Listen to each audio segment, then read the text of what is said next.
வணக்கம் நேர்களே, இது ஷர்மிளா டாக்கீஸ். நான் உங்கள் டாக்டர் ஷர்மிளா. நேத்து பாத்தீங்கன்னா விகடன்ல ஒரு ஆர்டிக்கல், அதாவது சிறுபான்மையினரை அரசே அச்சுறுத்தக் கூடாது அப்படிங்கிற தலைப்புல ஒரு ஆர்டிக்கல் எழுதியிருக்காங்க. பரவாயில்லையே, விகடனுக்கும் முதுகெலும்பு இருக்கே, மோடியை எதிர்த்து இவங்க கேள்வி கேட்கிறாங்களே அப்படின்னு நினைச்சு அந்த ஆர்டிக்கலை படிச்சா, அந்த ஆர்டிக்கலுக்குள்ள என்ன எழுதியிருக்கிறாங்க அப்படின்னு பார்த்தா, பங்களாதேஷ்ல ஹிந்து மதத்தை சேர்ந்தவர்கள் சிறுபான்மையினராக இருக்கிறாங்க.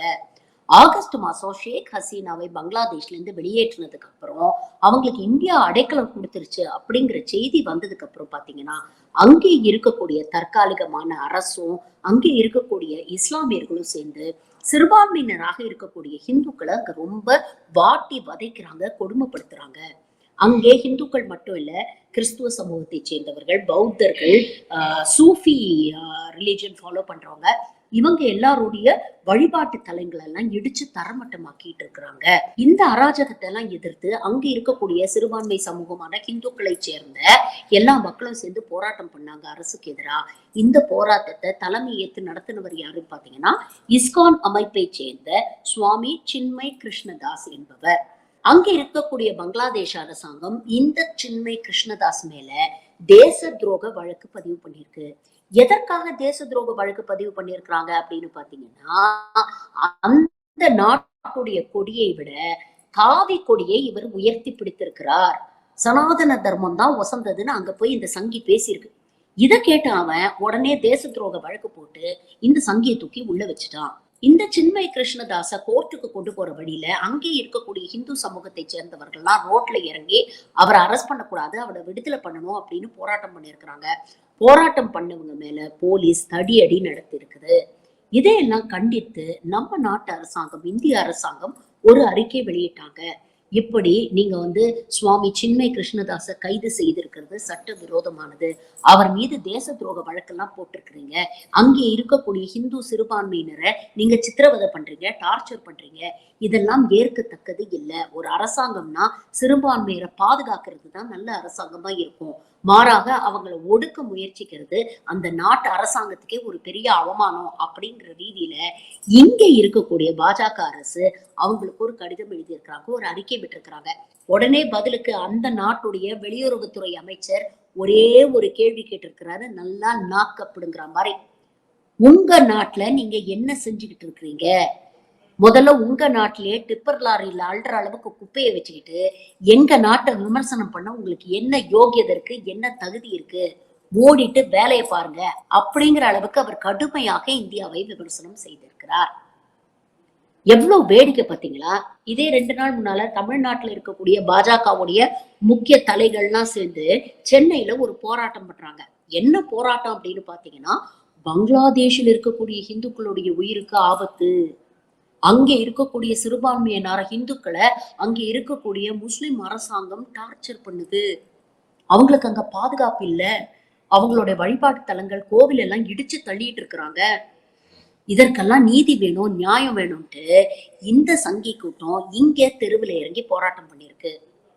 உடனே போலீஸ்காரங்க என்ன பண்ணாங்க, வழக்கம் போல போராட்டம் பண்றவங்க கைது பண்ணி கொண்டு போய் ஒரு மண்டபத்துல வச்சிருக்கிறாங்க. இந்த மண்டபத்துல வழக்கம் போல கைது செஞ்சு வச்சிருக்கிறவங்கள சாயங்காலம் 5-5:30 மணிக்கு வெளியில விடுவாங்க. இடையில சாப்பாடு கொடுத்திருக்கிறாங்க. இந்த கூட்டத்துல இருக்கிற பெரும்பாலானோர் இப்ப ஐயப்ப மலை சீசன் இல்லையா, அதனால பல பேர் மாலை போட்டிருக்கிறாங்க. போலீஸ்காரங்க கொடுத்த உணவுல மாமிசம் கலந்திருந்ததாக இந்த சங்கி கூட்டம் சொல்லுது. ஆனா இது எந்த அளவுக்கு உண்மைன்னு தெரியல. போலீஸ் தரப்புல இருந்து அதை மறுக்கிறாங்க. நாங்க சைவ சாப்பாடு தான் வாங்கி கொடுத்தோம், தக்காளி சோறும் வெஜிடபிள் ஃப்ரைட் ரைஸும் தான் வாங்கி கொடுத்தோம் அப்படின்னு போலீஸ் தரப்புல சொல்றாங்க. ஆனா இந்த சங்கி கூட்டம் என்ன சொல்லுது, மாலை போட்டவங்களுக்கு மாமிசம் கொடுத்து எங்களை அசிங்கப்படுத்திட்டாங்க, அவமானப்படுத்திட்டாங்கன்னு. என்ன போராட்டத்துக்கு வந்தாங்களோ அந்த போராட்டத்தை விட்டுட்டு மாலை போட்டவங்களும் அசிங்கப்படுத்திட்டாங்க, மாலை போட்டவங்களை அவமானப்படுத்திட்டாங்கன்னு வேற ஒரு போராட்டம் பண்ணியிருக்கிறாங்க. இவங்க என்ன பர்பஸுக்காக கூடினாங்களோ அந்த செய்தி வெளியிலேயே வரல. மாறாக மாமிசம் கொடுத்து மாலை போட்டவர்களை அசிங்கப்படுத்திட்டாங்க, அவமானப்படுத்திட்டாங்க அப்படிங்கிற ஒரு செய்தி வெளியில வருது. எவ்வளவு வேடிக்கையா இருக்கு பாத்தீங்களா? இந்த சங்கிய கூட்டத்துக்கு 10 வருஷமா நம்ம நாட்டுல என்ன நடந்துட்டு இருக்கு அப்படிங்கிறது கண்ணுக்கு தெரியல. சிறுபான்மையினரை என்னெல்லாம் சொல்லி கொடுக்குறாங்க, என்னெல்லாம் சொல்லி குடும்பப்படுத்துறாங்க. பீஃப் சாப்பிட்டான்னு சொல்லி பொய்யான ஒரு தகவலை பரப்பி ஒருத்தனை அடிச்சே கொண்டுட்டாங்க. கோவிலுக்கு வெளியில சுத்து வட்டாரத்தை கடை வைக்க கூடாதுன்னு அவங்களுடைய வாழ்வாதாரத்துல கை வைக்கிறாங்க. லவ் ஜிஹாத், லேண்ட் ஜிஹாத், ஹலால் ஜிஹாத் அப்படின்னு எல்லாத்துலயும் சிறுபான்மையினருக்கு பிரச்சனை பண்ணிட்டு இருக்காங்க. அவங்க விருப்பப்பட்ட உணவு சாப்பிட முடியாது, விருப்பப்பட்ட உடை அணிய முடியாது, விருப்பப்பட்ட தொழிலை பண்ண முடியாது, விருப்பப்பட்டாங்களா லவ் பண்ணி கல்யாணம் கூட பண்ண முடியாது. இதெல்லாம் அரசியலமைப்பு சட்டம் ஒவ்வொரு இந்தியனுக்கும் கொடுத்திருக்கக்கூடிய அடிப்படை உரிமை. ஆனா இந்த ஒட்டுமொத்த சங்கி கூட்டமும் என்ன பண்ணுது? தினம் தினம் கடந்த 10 வருஷமா இது ஹிந்து ராஷ்டிரம், இது ஹிந்துக்களுக்கான நாடு, நாங்க சொல்றதெல்லாம் கேட்டுக்கிட்டு உங்களுக்கு இஷ்டம் இருந்தா இங்க இருங்க, இல்லைன்னா கிளம்பி பாகிஸ்தானுக்கு போ, ஆப்கானிஸ்தானுக்கு போன்னு தினம் தினம் இங்க இருக்கக்கூடிய சிறுபான்மையினரை அச்சுறுத்திக்கிட்டு இருக்கு. இவ்வளவு செஞ்சுட்டு பக்கத்து நாட்டுல ஹிந்து சிறுபான்மையினரை அச்சுறுத்துறாங்கன்னு வெக்கமே இல்லாம இந்த கூட்டம் போராடிட்டு இருக்கு. இன்னொரு செய்தியும் சொல்றேன். நேத்து யூபியில மொராதாபாத்ல ஒரு பெரிய ரெசிடென்ஷியல் கம்யூனிட்டிங்க, வசதியானவர்கள் படித்தவர்கள் இருக்கக்கூடிய ஒரு ரெசிடென்ஷியல் கம்யூனிட்டி. இங்க கிட்டத்தட்ட 400-500 வீடு இருக்கு. அந்த கம்யூனிட்டியில இருக்கக்கூடிய ஒரு ஹிந்து டாக்டர் தன்னோட பிளாட்டை விற்பனை பண்ணியிருக்கிறார். யாருக்கு விற்பனை பண்ணியிருக்கிறாருன்னா தன்னுடைய நண்பரான ஒரு இஸ்லாமிய பெண்மணி, அவங்களும் டாக்டர் தான், அவங்களுக்கு இவர் விற்பனை பண்ணியிருக்கிறார். உடனே அந்த சமூகத்துல அந்த கம்யூனிட்டியில இருக்கக்கூடிய 400 குடும்பங்களும் ரோட்டுக்கு வந்து போராட்டம் பண்றாங்க. எல்லாரும் உயர் வகுப்பை சேர்ந்தவர்கள், இந்துக்கள், படித்தவர்கள், பண்பானவர்கள் நாம நினைச்சிட்டு இருக்கோம். ஆனா இதுங்களுக்கு அடிப்படை பண்பு கூட இல்லை அப்படிங்கிறது இந்த போராட்டம் மூலமா தான் தெரியுது. போராட்டம் பண்றவங்க என்ன சொல்றாங்க தெரியுமா? 400 இந்து குடும்பங்கள் இருக்கக்கூடிய இடத்துல ஒரே ஒரு இஸ்லாமிய குடும்பம் வந்து சேர்ந்துச்சுன்னா அது எங்களுடைய பாதுகாப்புக்கு பெரிய அச்சுறுத்தலா இருக்கு. எங்க வீட்டு பிள்ளைங்களுக்கு என்ன ஆகுமோ அப்படின்னு நினைச்சா எங்களுக்கு பயமா இருக்கு. நாங்க இங்க கோவில் வச்சிருக்கோம், தினம் தினம் பூஜை பண்றோம், இதெல்லாம் அசிங்கப்பட்டுருமோ, அவமானப்பட்டுருமோ அப்படின்னு எங்களுக்கு அச்சுறுத்தலா இருக்கு. அதனால இந்த ரெஜிஸ்ட்ரேஷனை உடனே கேன்சல் பண்ணணும் அப்படின்ட்டு ஒரு நாள் பூரா 400 ஹிந்து குடும்பம் அங்க உட்கார்ந்து போராட்டம் பண்ணியிருக்கு. அப்படியே பொங்குறாங்க. அங்க இருக்கக்கூடிய ஹிந்து கோவில்களை, தேவாலயங்கள் எல்லாம் அடிச்சு உடைச்சுக்கிட்டு இருக்காங்க அப்படின்னு இங்க இருக்கக்கூடிய சங்கிகள் பங்களாதேஷ்ல இருக்கக்கூடிய கோவில்களுக்காக அப்படியே ரத்த கண்ணீர் வடிக்கிறாங்க.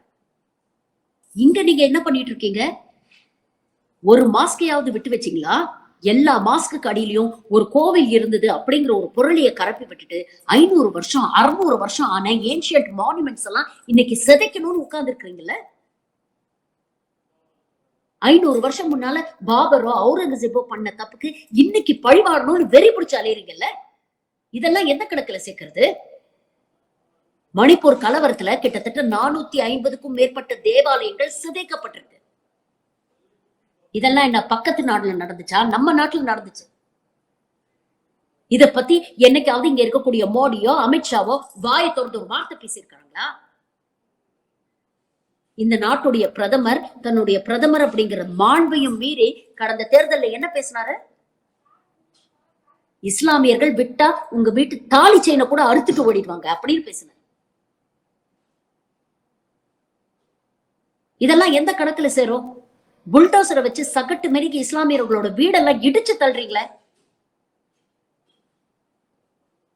உங்களுக்கு வந்தா மட்டும் ரத்தம், மற்றவனுக்கு வந்தா தக்காளி சட்னியா?